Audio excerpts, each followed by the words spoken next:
It is that bottom lane. It is Juliera, who, I mean, we can't say enough good things about really all the members of this Liberty squad, right? Especially, I think something that's cool about a squad like this is every guy's got kind of their story, right? AC and Juliera, they came up from academy superstars, right? They are the next big things. Fantastic. Do you know how many guys have had that label in CBLOL? Far too many. But every 80 carry that comes up.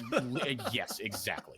But then, you've got Cavallo, who has a year or two of experience. Chiari, a guy who's just trying to break through, right? He's like the most polished of these products here. And Piloto, look, I just feel bad for anybody who was on that Cruzeiro Esports roster. It feels like a fever dream because it just feels like you really didn't get a fair shake. And some guys, right, they just look worse because they're on a bad team, right? But this Liberty team has assembled a good, not even veterans and rookies, which I think is a more surefire mix, but it's not just straight up 5 rookies, throw them into the fire.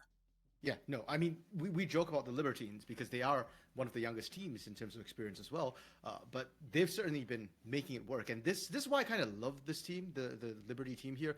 You can look at the statistics, and I'll tell you right now, when it comes to Liberty, it lies. Every stat lies. It tells you that, they've got the lowest goal difference at 15 of all teams, and that's having just watched Pain and Loud. They tell you that, these guys, despite that, have the highest first tower rate of any team in the league at 77.8%. Yeah, the stats don't make sense. And the stats seem to tell you that, they're a bit slower, they're a bit weaker in the early game. That's not true.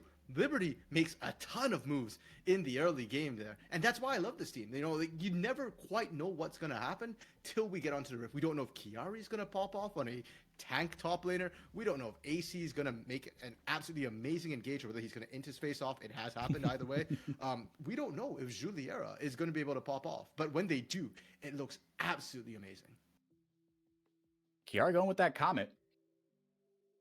And AC grabbing himself Predator on the other side. Duds the boy with the lethal tempo. And again, with these sorts of champions that can be played a couple of ways, the runes tell the story of what you want to do in certain parts of games. Lonely on this Jace, Yuri on a standard hyperscaling mage. Now, this is going to be really fun here. I'm really looking forward to seeing how this one plays out. I had a broader point in my head that I was going to make, and that's why I'm rambling right now, is because I had it. I was really excited to make it, and now it's gone. Hopefully not forever, but it's gone for now. It'll come back here for. But Yuri, so. You make the point about the hyperscaling mage here. It is a unique champion, actually. He actually has not played Victor. Wow, 10 for 10. This bit. Yeah, so now 10 for 10, continuing that impressive run here. And I think for both these teams, Liberty, we already said, they're scaling up. They're looking for a team fight, right? You've got an Orianna, you've got a Sivir. You're good to go. And you mentioned, all those keystones as well. Chiari's looking to survive lane. Everybody's looking to scale up. Kabum, on the other hand, they're looking for mid-game. Yes, Victor does scale up to the late game. But, that's the boy. He's running lethal tempo to be able to shred tanks. But with Lonely and Scary here, you really peak come that mid-game a little bit. So I expect to see them try and get early lane dominance. I expect to see Scary be a bit more proactive on the map here. Get your side lane specifically, Duds and Lonely ahead. Set them up for success, because if you're ahead in that mid-game, you can close out real quick here. Kabum has been very good when they've got the lead about closing games out. Yeah, well, and it's funny because, and okay, now I've got a couple points here, including the one that I lost, right? But hey, excellent, let's go. But you talk about kind of the mid game and the objectives that Kabum is going to try to control, right? The top side has been very heralded here. Hold up, I might not get to make my point after all. Heal comes down. Skuro in some trouble here. The Ignite drop down on him. Does the boys out of mana, but he can still auto-attack Juliera. Returning fire here. Level 3, so has that spell shield. Pops it right there. Able to go forward a little bit, but doing a good job of cutting. Oh! Flashes forward! Are we kidding me? Juliera didn't have Skuro! a barrier. Woo!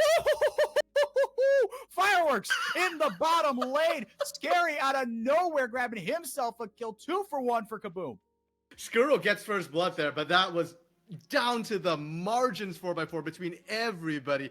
And most importantly is, of course, where the kill participations, kill credits go here. It's Scary and Skuro picking up the kill. It's Cavallo picking up the kill. Both 80 carries didn't get any kills, only assists there. And you can see how it starts off to both teams opt into this fight. They are confident on how it goes. And Liberty, I think they made the right choice initially. They go on to Skuro. You need to chunk out the Soraka early, or she comes back in and heals everybody up. The problem, of course, of doing that is that Duds gets the free fire, and so the fight ends up being incredibly close. And if Scary doesn't come in here 4x4, I don't know if this just ends up being, a 2-0 in Liberty's favor with Cavallo cleaning up, because Cavallo had more health. Got that shield down as well onto Juliera. Almost saved his life and made that a very different fight. To your point, I guess the only kind of saving grace here is that the kills didn't really go on to Does the Boy, but he still got 2 assists and comes back with a noon quiver, right? Oh, there goes that first shockwave of the game. AC's coming down with the follow-up CC immediately here, but playing this fight backwards very nicely. Yuri able to lay down the death laser and disengage for now. These teams. I mean, we mentioned early game for Liberty and for Kabum as well. You know, they're third in goal difference at 15, and they are showing why these teams are just going hard at it right from the get-go. You know, if I was feeling a little bit sleepy from Pain versus Loud, and I wasn't, I am definitely awake now. Duds under siege here. AC actually wrapping around. No flash for this Varus. Ooh, no flash, but no breaks either. Comment as well from Cavallo, just trying to take someone down with him is Duds the Boy, but the chain CC is just too much. AC playing right on the edge of that tower range. Cavallo helps out with the tether, securing another kill for Liberty. Skuro not allowed to step up here. It is illegal to walk up. You have no jungler. Scary on that top side as well. Playing with fire a little bit by sticking around here, and AC wants this here. The question is, can they clear the wave fast enough before Duds gets back? I think they're going to be able, to get here. And with Skuro going up and clearing that ward, you're not going to take any cheeky silence damage. Bam, that last plate is exactly what you want. And now you're feeling good about hightailing it out of there. And Juliera grabbing that call initially.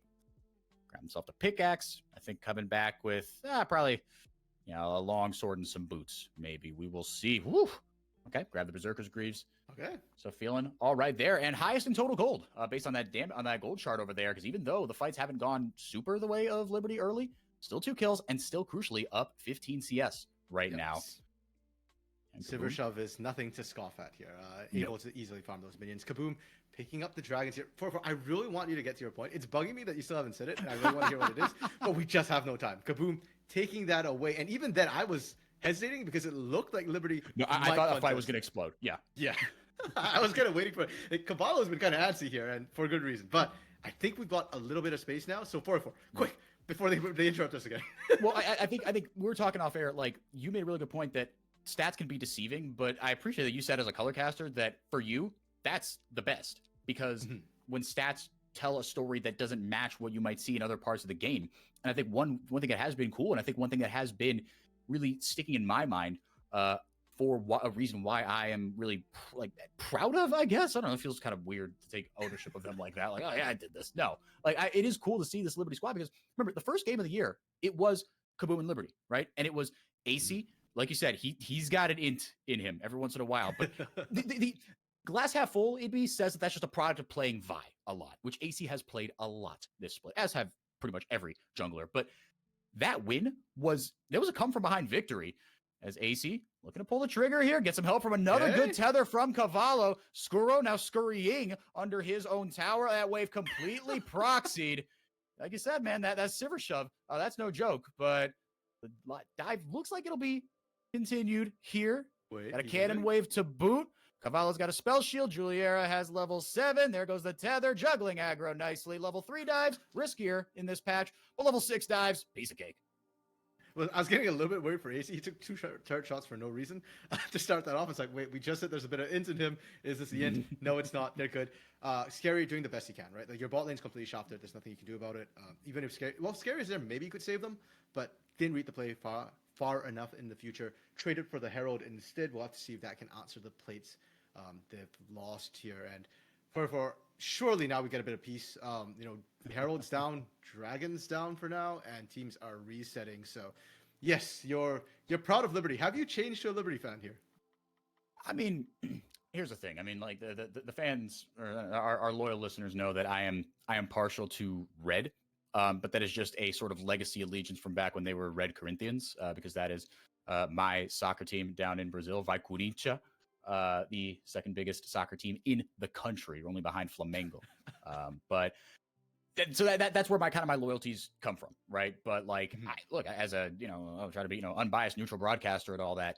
I mean, look, you got 5 Brazilians, young kids, right? The benefits of the academy system, a lack of promotion and relegation, right? This is the benefits that it's supposed to reap, right? These guys are able to get a really extended leash, but even with a really extended leash, we've seen teams make roster moves, right? Because at the end of the day, again, this is a results-based business, right? These teams paid a lot of money to be in franchising. You can't just keep on losing. And you respect the management that has the stones to do that, right? And not pull the trigger on a roster move unless there's something really toxic going on behind the scenes, which could 100% be the case. But all that to say, I'm proud of this team because that one win against Kabum, that was a come from behind victory. And that kind of stuff, right? That massive gold swing at the end of games isn't going to tell you the full story. That's not going to show up in gold at 15, gold at 30, right? Neutral objectives taken. When you just like through force of will, win yourself a game off unironically vibes and the power of friendship. And that feels like these sorts of intangibles that you need to, the stats are valuable,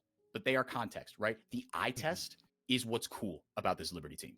Yeah, and you know what? You mentioned that, hey, they come from behind. Well, they've found 4 wins now. They're almost at a 50-50, 4 wins, 5 losses, despite rough early games for this team here. And now, they are up gold at 11 minutes, 20 seconds. And even scarier is that they don't seem to be letting up whatsoever. If anything, the pace of the game, they're looking to accelerate that. We're seeing AC still roaming back and forth between the mid lane, hunting things here. They've left Chiari on an island because they trust Chiari right now.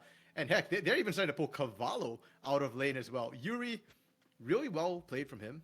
Yuri as a player is one person we focused on for Kabum as a big carry point for them. It has been Duds who's put up the best numbers on this team, but it's been Yuri who would argue has been soaking up the most pressure here, and we're seeing it again. He's just got some sort of like sixth sense where he knows he's about to get ganked, and he's playing safe. He also knows that his job as Victor right now is don't die and scale. Yes, Liberty might be getting fed, but that's not his problem. His problem comes in 20 minutes into the game when he's got 2 items and looking for a team fight.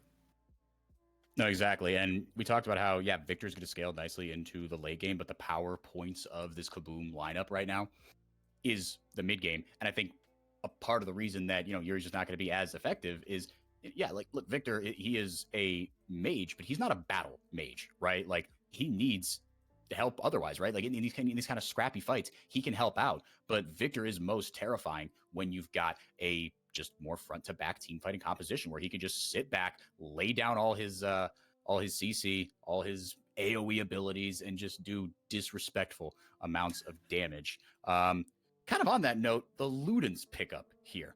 That's risky for who does the boy. Almost able to steal the dragon away. Now here comes Scary. Tether going out here. Got the Cyclone off, but Scary mid off more than he could chew maybe. Able to clone away. AC still looking for it. Nice explosive cast. Gets Yuri into a wall here. But the follow-up is not enough. Really good Chaos Storm. And damage coming out here. Zoning very nicely. Does the boy has to be taken out of the fight. And after all that, did nobody die? What? Yeah, they all managed to kind of just walk away there for the teams being very respectful, and I think they kind of knew job was done. And I will say this, Liberty was winning out the exchange there, and that's kind of the problem. If Kabum was winning, they pushed that 100%. They've got Herald in mid lane already. They already lost to Dragon. They were looking for something, anything to equalize, but Liberty, they played that really well. In fact, if AC didn't eat the entire Chaos Storm, he'd be good. Yuri had flash! Yuri had flash! That was disrespectful. Yeah, that's what I'm going to put. I mean, Piloto had flash, but Yuri could have run away at any time. Didn't. Yeah. Pays the price for it. Juliera, great shield to secure that first turret. Secure the first turret, get a little bit of health, and we all go home. Getting a little bit of a speed boost and a shield there from Cavallo. Yeah, but here's the other thing about Yuri, and I've noticed this with Lava too. Just a couple of just meaningless mid lane deaths, right? Just kind of, I don't know if it's, again, just arrogance, you turn your brain off, what? But those are the holes that you could poke in the games of 2 mid laners who have otherwise been extremely good. Yeah, and part of it, I think, is just the fact that both of them have been really good at avoiding ganks, right? We're just touching on how Yuri seems to have that sixth sense, knows when he's going to get ganked, survives a lot of 1v2s, even 1v3 situations.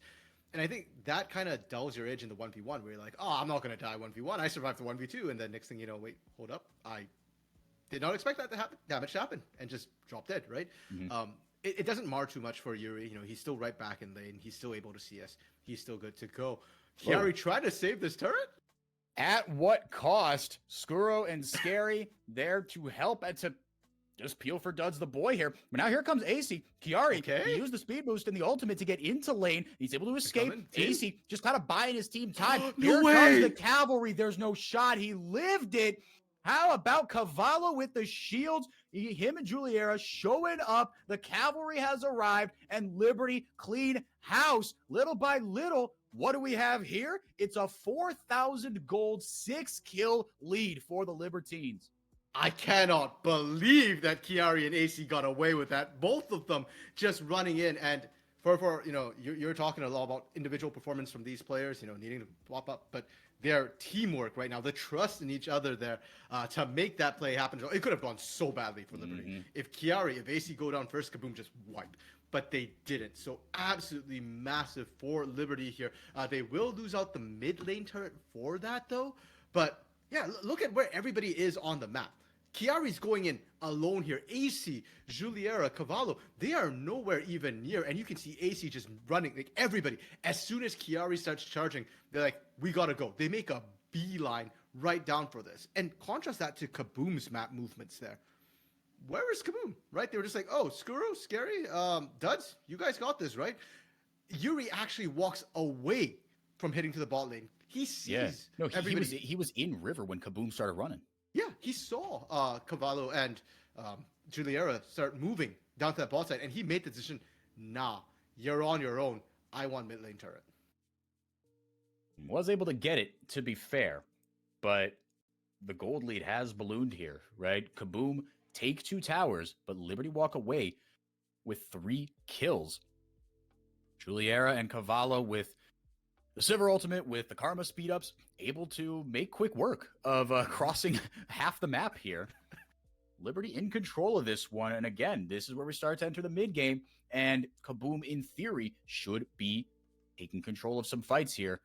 Let's see. Another thing that Kabum's composition does do well, they have good poke and zone control, and that you can do something with that fighting into objectives or having setup and poking out from your objectives, but we haven't seen that really from Kabum. This has not been a cohesive game for them.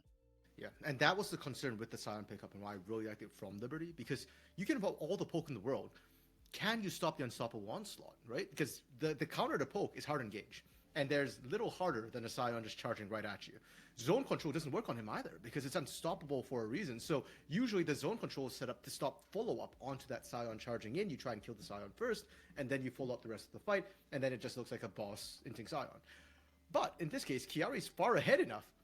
He had no pressure against Lonely. Heck, the last time we went up there, we saw him burn through all of Lonely's mana, put up a scare face, and keep on farming. Like nothing had happened, right? That's Chiari for you. So now your zones of control go down. Doesn't matter. Chiari can survive long enough that the zones will go down. Liberty comes in and follows up. And so for Kabum right now, it changes. Rather than looking at that poke and zone control, you're looking at burst. Lonely, Scary, Yuri, Duds. These guys have to be grouping together, and you have to pick your targets. Ignore Chiari if you have to, or play away from Chiari. You can still burn down AC. You can still burn down Piloto, Juliera, Cavallo. I just need to see them actually group up and go for those targets. Yeah, and like you said, this composition has that from Kabum, and especially with the way AC's building, right? He got 3 kills early, had 6 stacks on a Dark Seal, right? My guy's grabbing Sork Shoes and Night Harvester, and look, you can do that on Gragas. It's not necessarily a bad idea, but again, all the onus falls on Chiari, and they were playing that Protect the President comp yesterday, which was AC going into just a straight tank. And I forget exactly what Cavallo was on, but again, it was a lot of beefiness. It was a lot of front line that Loud had to work really hard to chew through. Lonely going through his little speedy boost there, but guess what? They've got an ultimate and a Cavallo on Karma to get away on their own here. And unfortunately, Scary didn't actually have the flash up and available, or I think they just pulled the trigger right away. That was the best chance Kabum were going to have, or have had, all game long so far to find those squishy targets that we were just discussing here 4x4. And now bot inner turret still standing, but it's on its last legs here. And with the way they're sending Chiari to split push, I expect to see Liberty rotate Chiari to that bot side here. The rest of the 4 of them push out mid, set up for Baron, and then Kabum. If you go for Baron, you lose bot side. If you go for bot side, you lose Baron and potentially the game. Now the underlying macro has been pretty good from Liberty in this one, and throughout the season as well, but in this one especially. Like you said, you're you're forcing your opponent into making uncomfortable decisions. That's what good macros should do in the mid game, especially when you are ahead. When you're behind, fine, you don't have agency. But when you're ahead, you've got yourselves a decent team fighting comp. You got a few members online here. Chiari is on 2 items. Like he pointed out in the last fight, he was so far ahead. You saw how much pressure and damage he soaked up from 3 members of Kabum before the rest of his team was able to show up. Scary in the chicken pit. There he goes on to Chiari. He's looking for Lonely there. Lonely has to flash away. Liberty looking for a re-engage potentially. Piloto, no shockwave. It didn't really do a ton. Will this be that binary Orianna that you hate so much, RMC? Doesn't look like it, because it looks like the teams are happy enough to, I don't know about trade objectives here, but maybe just disengage for the time being. Chiari throws a cannon minion at Skuro. There's that silence you were talking about. You can't get that devastating charge down completely if Skuro's got his wits about him. Yeah, meanwhile, Piloto recognizing that, hey, I don't have Shockwave. I'm not a champion. That's an Orianna for you. Has to go down bot side, pushing that one. Has the TP, though. And the reason I think we just kind of saw the handshake there was just how far ahead Liberty was. The Shockwave was actually blown on Lonely, but he dodged it. Never mind. Fight mid. Baby. Yeah, scary going forward. Juliera taking a ton of damage. They got the spell shield down, but to what end? Chiari into the front line now. Yuri trying to play backwards. They collapse onto Yuri, but he lays down a bunch of damage on his way down. Juliera somehow survives. That feels so bad. That has turned the tide for Liberty. That shockwave was up again. Are we serious? Those CDR boots are ridiculous, RMC. Yeah, and you want to talk about binary? Right there for Miss Shockwave, be a minion. Land Shockwave, and you look like a god, because Duds the boy flashed that, and it was just, nope, you're right back into the middle of things. Liberty get those kills. They'll get the Baron. They'll get the inner. They didn't trade anything. They just took everything. And now they're going to get even more. That Baron, doesn't matter how long it takes you to get it down. When you have complete control over the river and just won a team fight. Let's get another look at it here. It was Scary that pulled the trigger. Yeah, and the idea was good. They went on Juliera, and a lot of these fights for Liberty will come down to, does Juliera survive the fight? So, question asked, answer, yes. Juliera does a great job kiting at the back of it, and the problem is Yuri goes in, Scary goes in. Duds wasn't willing to hard commit to that. And then, of course, we get the beautiful godlike Shockwave coming in. But if Duds had, been willing to go and trade his life for Juliera, maybe they could have turned that fight. Yeah, because it was just a couple autos away. Good Lord in heaven, have mercy. We joke about the Pain Train for Scions. Now, that's not appropriate in CBLOL, because there actually is a team called Pain here. So, and if Chiari's going to... Oh, that's true. Yeah, that's true. You know what? So if Liberty is going to keep playing the Scion, we got to coin a different term, like the Liberty line. Like, what do we got here? The Liberty line, the the something express. I don't know. There's definitely something there. Because on this Scion, whether it's Chiari, whether it's Piloto, that's been how this team has wanted to play. And these last 2 games, they found themselves a really nice identity here. AC showing champion versatility here. Juliera still that win condition. Cavallo, right? He still looks really good on these Enchanter supports. Lonely trying to make things happen on the other side of the map. Almost lost a 1v1 to the tower there, but the minions are going to take care of the rest. Liberty going to walk away with not 1, but 2 inhibitors. But here come these objective bounties. So it's not as bad as it could be, but it's still not great. Yeah, you're still down 6k. There is still a dragon that you absolutely can't even look at. And your top laner, your Jace, one of the best duelists, especially in the early to mid game, is losing to a turret. I was just laughing so hard when you said that part before. But it is true, and it's very indicative of the state that Kabum have been in. And this is the way I had about them coming into this game here, right? We saw their game yesterday against Pain Gaming, and it feels very similar to this one, where they draft themselves a strong composition that requires them to pull the trigger. And then Kabum just kind of sit back and let the game happen to them. And unfortunately now, they finally decide they want to do things. They can't. They are too far behind to make it happen with 2 inhibitors down as well. Liberty, they take the dragon. The last thing left for them to do is just group up and push top. And if Lonely wants to split push, he can't do it fast enough into super minions. If Lonely wants to group up, I think Liberty are just willing to dive a turret at this point. Mm-hmm. Well, yeah, no, I think they absolutely are.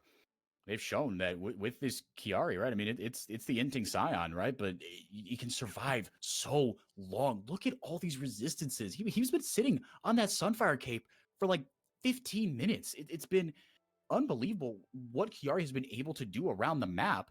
3-0-3. He's down almost 100 CS. It doesn't matter because, like you said, on the other side, Lonely's not having the effect that he needs to. And also, 0-0-0. Yeah, I mean, he's farmed up a storm. He is likely to flame Horizon Chiari this game, but it doesn't matter. Chiari charging in already. No, like you said, because stuff like this is going to happen. This is exactly what you were talking about. Liberty saying, great, you want to give us even an inch of space? We have a better team fighting composition. Do you really want to do this? We have an unkillable raid boss as our front line, and look what he's going to do to your team members and to your base. Finally, Kabum, maybe thinking about fighting his 5 here. Out goes the Chaos Storm. Duds. Playing PvE practice with a control ward. Chiari looking for a re-engage. No flash, no ult for the big ol' Scion, but there's an explosive cask and every other ult and flash available for Liberty. They're playing this patiently. They can turn at a moment's notice. Scary goes forward. Lonely, almost in. He says to the skies. Nope, backwards. Just kidding. Scary getting taken out of the fight slowly but surely. Going to go back in with the double cyclone, but is it enough? It is not actually able to get AC there. Lonely, this is what you wanted, man. You're farming up a storm. You're on 3 items. Let's make it happen. He's CC'd up by Cavallo. Takes a huge bite out of him. Maybe he can soak up enough time for Yuri to lay down the damage, shut down into the pocket of Chiari. Duds and the rest of the gang, they just can't do enough damage. Yeah, they do manage to push them out eventually, though, but you've lost all your inhibitors onto this TP coming right back in from Piloto. I don't know about this one, Chief. Chiari needs to be back with you. Like, Piloto still has no shockwave. You're actually with it in that last fight. Juliera rapidly healing off the minions here. Chiari? Man, and he goes right back in, just using these on cooldown. The ult, the TP, just, it doesn't matter. If you can click it, they're going to click it. All gas, no brakes. Liberty looking for win number 5, trying to even up their record, make it 2-0 against a Kabum team that is as inconsistent as ever. Every freaking split, I can't get a handle on Kabum, and it has been no different here. The Libertines 2-0 against a bona fide contender. They are 5-5, and so is